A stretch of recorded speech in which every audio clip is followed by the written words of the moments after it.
तो बेटे एक दफ़ा फिर हम उसी बात को स्टार्ट कर रहे हैं हैस से ला को, ताकि आज पूरा करने की कोशिश करेंगे, इसमें सारी चीज़ें डालने की कोशिश करेंगे। तो पहली बात बेटे इसमें हैस से ला में हम बता रहे हैं कि इन 1840 की बात हमने बेटे की थी, और किसने बेटे G H Hess proposed presented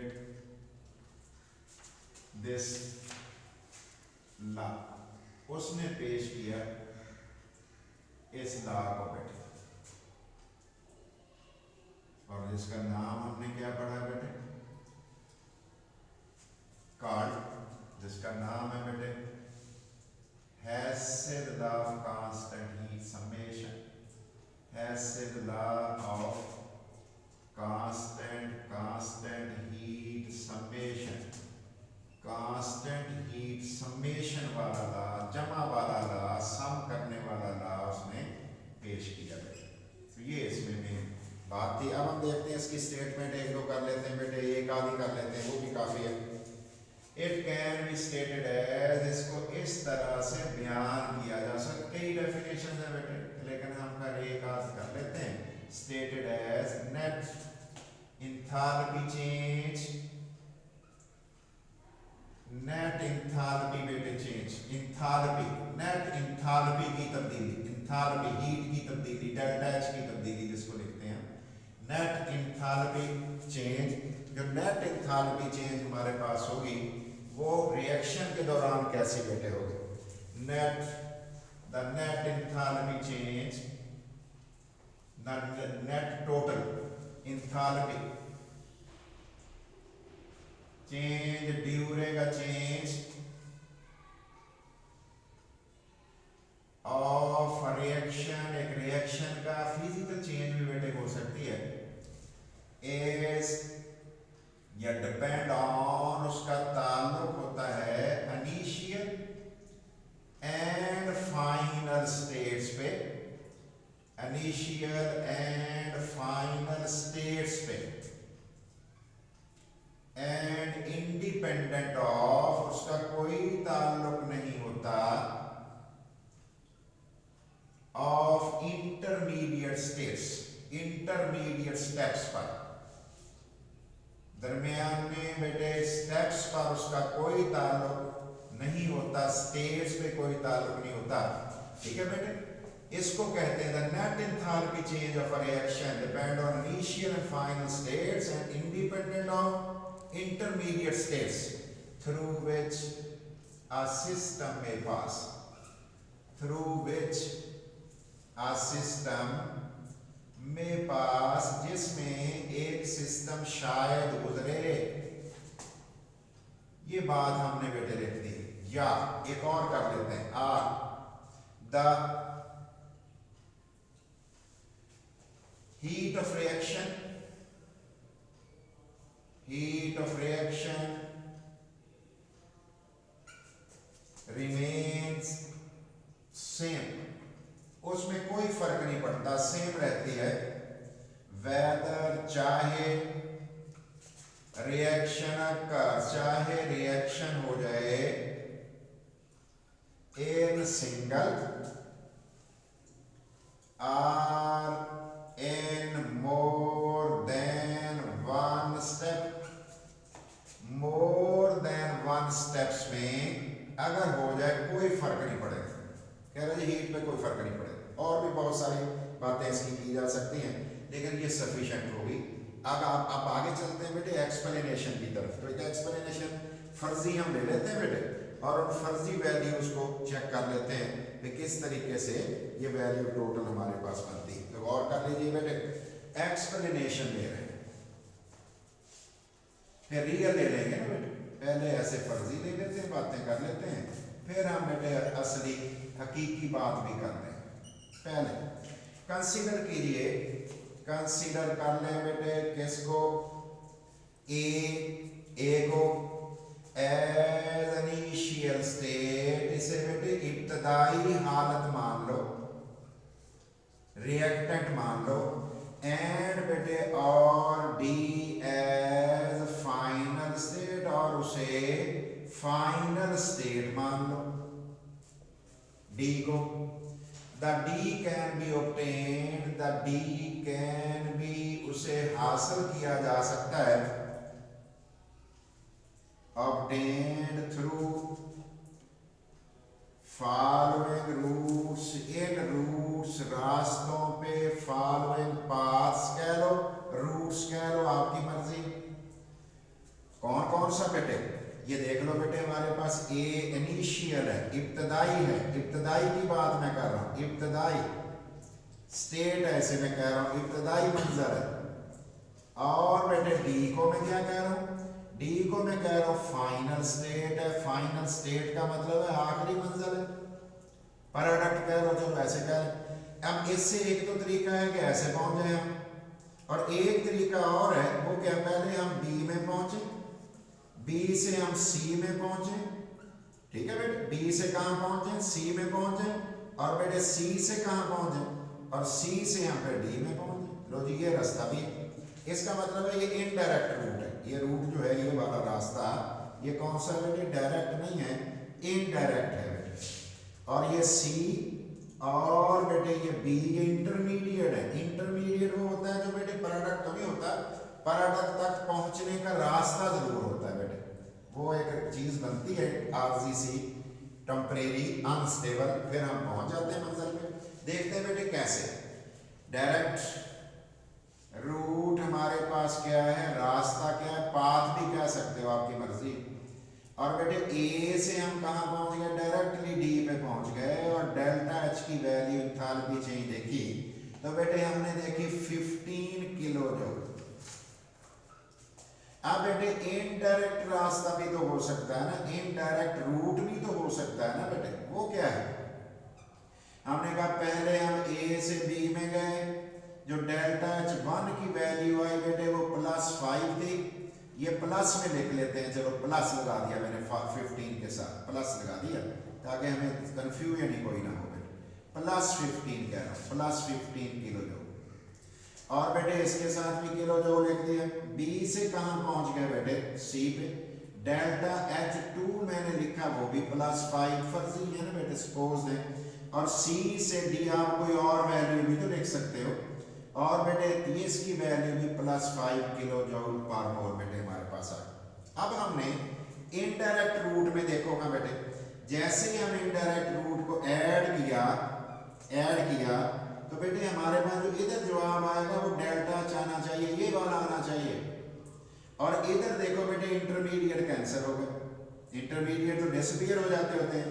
क्या बन गया बेटे, ए से दोबारा हम डी पे पहुंच गए, डेल्टा एच की वैल्यू तीनों ऐड करो बेटे, फिर वही जवाब आना चाहिए, ये बन गया। अब क्या हम लिख रहे हैं, इट मींस, इसका मतलब ये हुआ, इट इज क्लियर, ये वाज़ेह हो गया। क्या क्लियर हो गया बेटे, दैट दो बातें क्लियर हो गई, डेल्टा एच का आंसर डेल्टा H1 के, डेल्टा H2 के और डेल्टा H3 के बराबर आ गए। फिर हमने क्या लिखा, hence the law is verified, इसका मतलब है लॉ जो है उसकी तस्दीक हो गई। ठीक है बेटे, अब हम देखने लगे हैं बेटे रियल एग्जाम्पल को, रियल एग्जाम्पल को, असली एग्जाम्पल ले रहे हैं। वो तो फर्जी थी बेटे, उसका ताल्लुक तो हमारी बेटे रियल जो हमारी साइंस है उससे तो कोई नहीं था। अब बेटे कई दी जा सकती है एग्जाम्पल्स, लेकिन हम अपनी बुक वाली देंगे। वैसे तो अमोनियम क्लोराइड बनाया जा सकता है, बड़ा सिंपल है, CO2 बनाया जा सकता है, सिंपल बातें हैं, वाटर बनाया जा सकता है। लेकिन देखते हैं बेटे किस तरीके से। हम कहते हैं सोडियम कार्बोनेट 2 स्टेप्स में 2 तरीकों से तैयार किया जा सकता है। सोडियम कार्बोनेट Na2CO3 को कहते होंगे ना बेटे, sodium carbonate can be prepared, उसे तैयार किया जा सकता है। और कितने तरीकों से बेटे तैयार किया जा सकता है, थ्रू 2 रूट्स, 2 रास्तों से, 2 रास्तों से, रूट से, 2 रास्तों से, चलो पाथ से। कौन कौन सा तरीका बेटे, पहला तरीका बेटे हमारे पास आ गया डायरेक्ट मेथड भी कहते हैं, डायरेक्ट रूट भी कहते हैं, डायरेक्ट पाथ भी कहते हैं, तो आपकी मर्जी है जो आप कहना चाहोगे, डायरेक्ट रूट। और एक कौन सा होगा बेटे, इनडायरेक्ट रूट। डायरेक्ट तो होगा, एक इनडायरेक्ट भी होगा बेटे। NaOH और CO2 लेके रिएक्शन करा दो बेटे। हमने क्या किया बेटे, NaOH ले लिया, 2 मोल लेना पड़ेगा बेटे इक्वस में, पानी में हल करके लेना पड़ेगा, चलो वो देख लेना। प्लस बेटे CO2, कार्बन भी कैपिटल, O भी कैपिटल गैस, इनका हम रिएक्शन कराओगे तो बन क्या जाएगा, सोडियम कार्बोनेट बनेगा, ये भी इक्वस में उसी सोल्यूशन में बन जाएगा। और प्लस क्या बन जाएगा बेटे, हमारे पास H2O बन जाएगा, सोडियम कार्बोनेट बन जाएगा। और क्या बनेगा बेटे, H2O भी बन जाएगा। तो हीट देखते हैं कितनी है बेटे, H2O लिक्विड स्टेट में बनेगा। और अगर कभी भूल भाल जाए तो फिर ये स्टेट नहीं लिखते होते।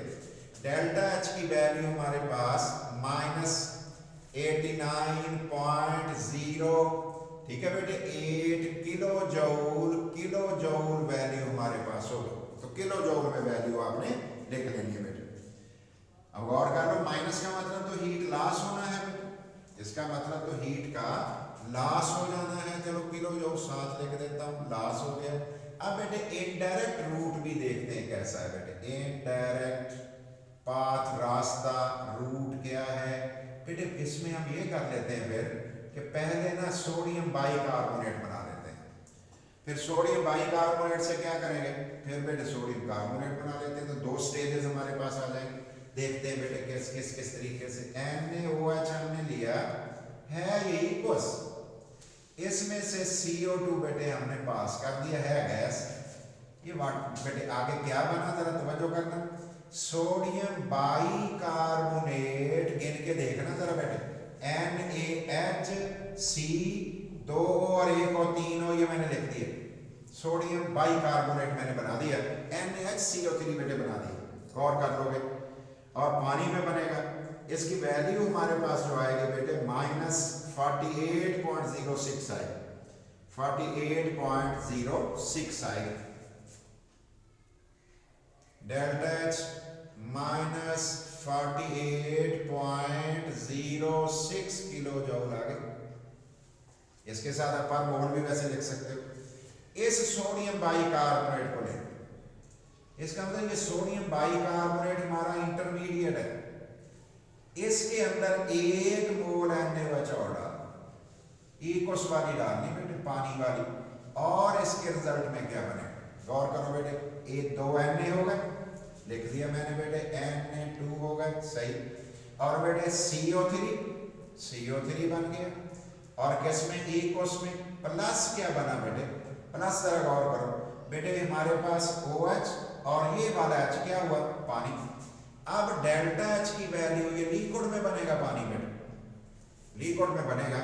और वैल्यू जो बाकी बची है वो कितनी है बेटे, 41.02, 41.02 या 41.02 किलो जूल। अब बेटे इन दोनों को जरा सम अप करके देखो, जमा करके देखो। अगर आप ऐड करते हो तो बेटे ये डेल्टा H1 दे रहा हूं, इसे मैं डेल्टा H2 दे रहा हूं। अब मेरे पास जो आंसर यहां आना चाहिए वो डेल्टा H आना चाहिए। कौन से वाला डेल्टा H, ये वाला। और रिएक्शन भी ये वाला आना चाहिए, करके देखते हैं बेटे। ये देखो बेटे, सोडियम बाइकार्बोनेट से कैंसिल, 1 NaOH 1 NaOH, कितने NaOH होगा, 2 NaOH2 होगा, इक्वस प्लस क्या बन गया बेटे, CO2 गैस। और इसके रिजल्ट में क्या बना, इसके रिजल्ट में सोडियम कार्बोनेट इक्वस, और बेटे साथ क्या बना, H2O लिक्विड। जरा गौर करो, वैल्यू इकट्ठी करके देख लो बेटे, 2 और 6 बेटे कितना हो गया, 8 बेटे, 0 पॉइंट बेटे पूरे 89 बनते हैं, 89 मुकम्मल बनता है। देखो हाँ बेटे, 89 पॉइंट कितना बन गया बेटे, 89.08 किलो जूल आंसर आ गया। इट इज क्लियर, ये वाजे हो गया। क्या वाजे हो गया, दैट वाजे हुआ बात बेटे, डेल्टा H जो है वो इक्वल हो गई delta H1 plus delta H2 के। हेंस इसका मतलब क्या हो गया, हेंस लॉ इज वेरीफाइड बेटे, इसकी तस्दीक हो गई, और तस्दीक भी एक्सपेरिमेंटली हो गई।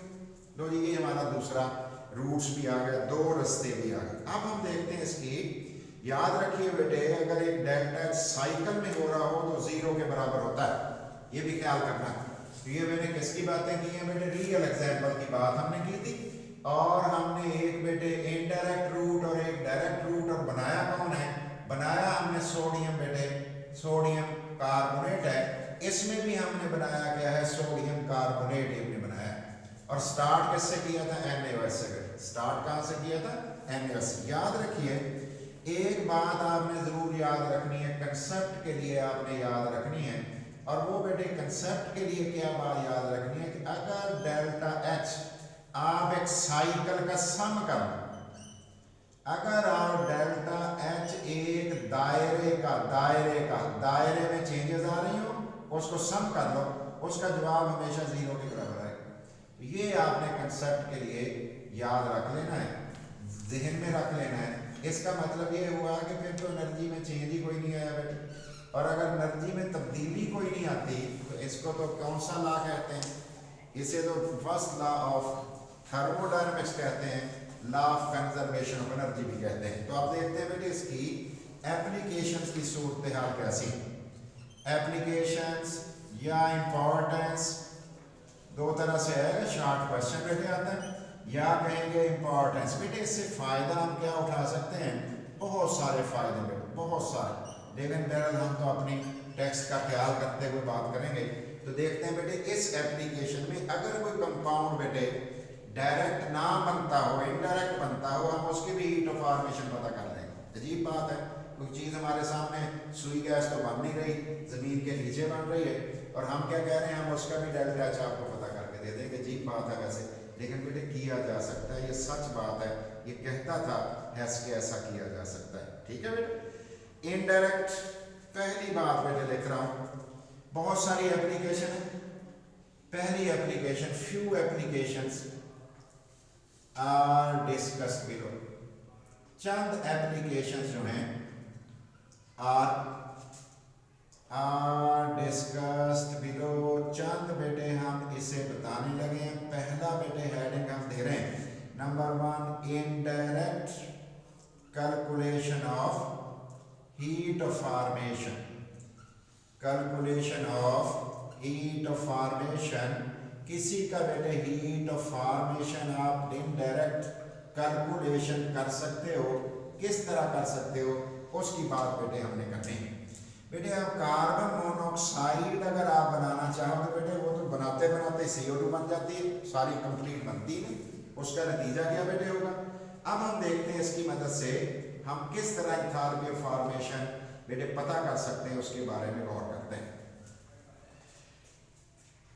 द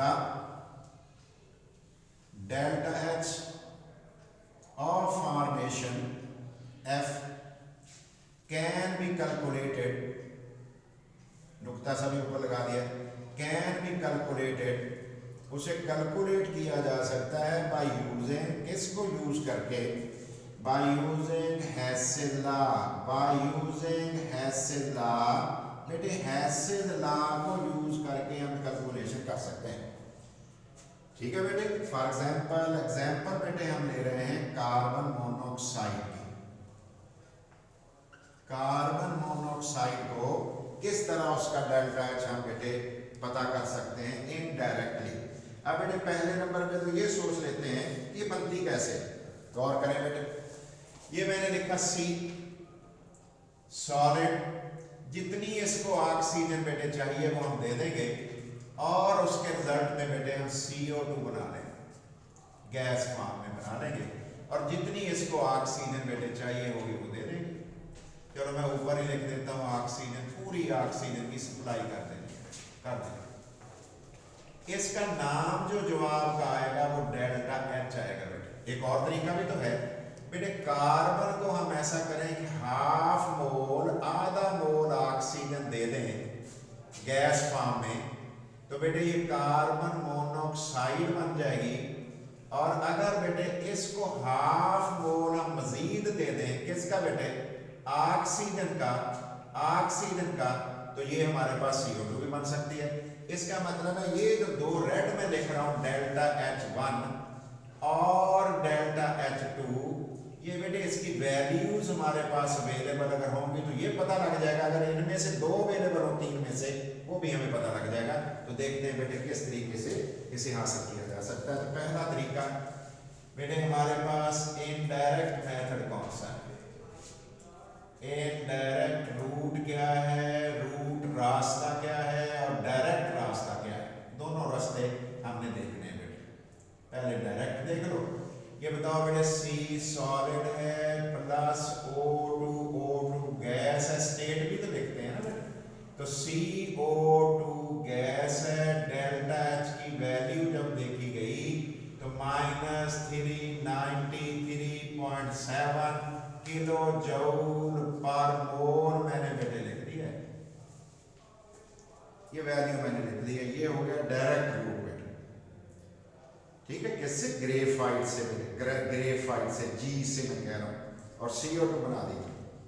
और अगर बेटे हम इसको आधा मोल ग्रेफाइट से दे दें तो फिर क्या बनेगा बेटे? ये जो सॉलिड है ये किस फॉर्म में, मैंने G लिख दिया, नीचे आप ग्रेफाइट पूरा भी लिख सकते हैं, ग्रेफाइट। और बेटे इनडायरेक्ट रूट जरा देखते हैं, इनडायरेक्ट रूट में कैसे होगा बेटे? इनडायरेक्ट रूट में ये कैसे बनेगा बेटे? पहले नंबर पे हमने बेटे कार्बन लिया है, ग्रेफाइट है, सॉलिड है, और नीचे मैंने G लिख दिया, आप पूरा ग्रेफाइट भी लिख सकते हैं। प्लस बेटे क्या किया गया, हाफ मोल ऑक्सीजन गैस दे दिया गया। इससे क्या बना बेटे? CO गैस बना, डेल्टा H1, चलो इसका नाम मैं रख लेता हूं, इसकी वैल्यू अभी नहीं लिख रहा, मुझे बेटे वैल्यू इसका पता नहीं है क्योंकि ये स्टेबल नहीं होती, पार्शली कन्वर्ट हो जाती है इनटू कार्बन डाइऑक्साइड। फिर मैंने क्या किया बेटे, ये जो कार्बन मोनोऑक्साइड मेरे पास था, कौन बेटे? कार्बन मोनोऑक्साइड गैस, इसको मैंने फिर आधा मोल ऑक्सीजन में आग लगा दी। ब्लू फ्लेम से ये जलेगा, नीले फ्लेम से बेटे, और कार्बन डाइऑक्साइड मेरे पास बेटे बन गई है। इसका डेल्टा H2 की वैल्यू बेटे मैं फाइंड आउट कर सकता हूं। डेल्टा H2 की वैल्यू मैंने फाइंड आउट की, तो बेटे आपकी टेक्स्ट कहती है कि 283 -283 इसकी वैल्यू है, -283, और इसकी वैल्यू है किलो जूल पर मोल। ये इसकी वैल्यू बेटे आपके पास है। अब कह रहे हैं जी, अब देखते हैं इसको किस तरह हल करें बेटे। इन दोनों को मैंने सम अप कर दी, देखिए गौर करिए। अकॉर्डिंग टू हैसेज लॉ, आप जरा सोच लो अच्छी तरह बेटे, हैसेज लॉ के मुताबिक, हैसेज लॉ के मुताबिक बेटे डेल्टा H जो होना चाहिए वो डेल्टा H1 के और डेल्टा H2 के बराबर होना चाहिए। डेल्टा H की वैल्यू हमारे पास कितनी है? -393.7 किलो जूल है, और is equal to delta H1 CO की बेटे हीट ऑफ फॉर्मेशन है, प्लस और बेटे -283 किलो जूल पर मोल। ये तो माइनस हो गई होगी, ये बन गया बेटे -393.7, ये प्लस माइनस हो गया। डेल्टा H1 बेटे -283, अगर उधर ले जाएं -393.7 plus 283 is equal to delta H1। तो बेटे हमारा आंसर कितना आ गया? जरा देखो बेटे, माइनस में आ गया या प्लस में आ गया? -110 के बराबर आ गया, -110। तो delta H1 is equal to -110 kilo joule per mole. ये कौन है बेटे? It is heat of formation, ये इंथैल्पी ऑफ फॉर्मेशन है ऑफ कार्बन मोनोऑक्साइड। ये इंथैल्पी ऑफ फॉर्मेशन बेटे कार्बन मोनोऑक्साइड की है। इसका मतलब है इनडायरेक्ट डिटर्मिनेशन हो गई। पहली बात क्या होगी बेटे? इनडायरेक्ट डिटर्मिनेशन हमने कर लिया किसकी? हीट ऑफ फॉर्मेशन की। लैटिस एनर्जी पता की जा सकती है, हीट ऑफ सब्लिमेशन, बहुत सारी चीजें और भी पता की जा सकती हैं। पॉइंट नंबर 2 लिख रहा हूं बेटे, Hess's law can be used. बेटे हैसेज लॉ को यूज किया जा सकता है, can be used to calculate करने के लिए, क्या कैलकुलेट करने के लिए? लैटिस एनर्जी ऑफ ऑफ बेटे आयनिक सॉलिड्स का लैटिस एनर्जी भी पता लग सकती है बेटे। और number 3 Hess's law can be used, वैसे इस लॉ को यूज किया जा सकता है, कैन बी यूज बहुत सारे काम है बेटे, टू कैलकुलेट, क्या कैलकुलेट करने के लिए, heat of sublimation, heat of sublimation बेटे, सब्लिमेशन की हीट भी बेटे, वेपोराइजेशन की हीट भी, आयोनाइजेशन एनर्जी भी ऑफ सब्सटेंसेस और इलेक्ट्रॉन एफिनिटी भी इनडायरेक्टली हम बेटे पता कर सकते हैं। मैंने कई लफ्ज बोले हैं लेकिन कुछ सारे जरूरी नहीं है बेटे। इसका मतलब है कि एक एप्लीकेशन हमारी आगे इनडायरेक्ट वाली, एक एप्लीकेशन हमारी आगे बेटे हेसिस लॉ को यूज करते हैं हम लैटिस एनर्जी पता करने के लिए, और एक हमने लिखा है बेटे इसे सब्लिमेशन वाली हीट या बेटे वेपोराइजेशन वाली, और बहुत सारे कामों में हम बेटे यूज कर सकते हैं। ये बेटे हेसिस लॉ, इसको सेकंड लॉ ऑफ थर्मोकेमिस्ट्री भी कहते हैं। और एक और होता है बेटे उसे कहते हैं फर्स्ट लॉ ऑफ थर्मोकेमिस्ट्री, और उसकी बड़ी आसान सी डेफिनेशन बेटे होती है। तो उसकी डेफिनेशन मैं बोल देता हूँ, फर्स्ट लॉ ऑफ थर्मोकेमिस्ट्री का बेटे उसकी डेफिनेशन होती है the heat of decomposition of a compound is equal to the heat of formation of a compound, heat of formation of a compound with opposite sign, the heat of decomposition, किसी compound को तोड़ना, किसी compound को तोड़ने वाली heat उसकी बनने की हीट के बराबर होती है, लेकिन साइन उलट होते हैं।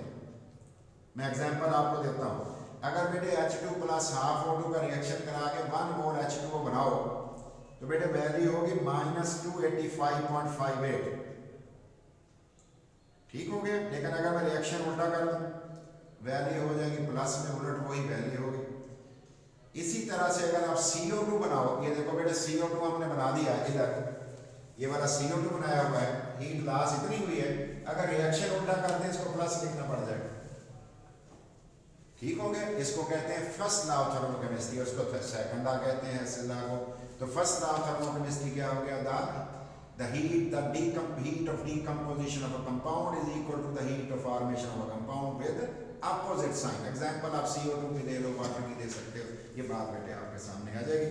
ये थे बेटे आपके जो टॉपिक्स थे स्मार्ट सिलेबस में।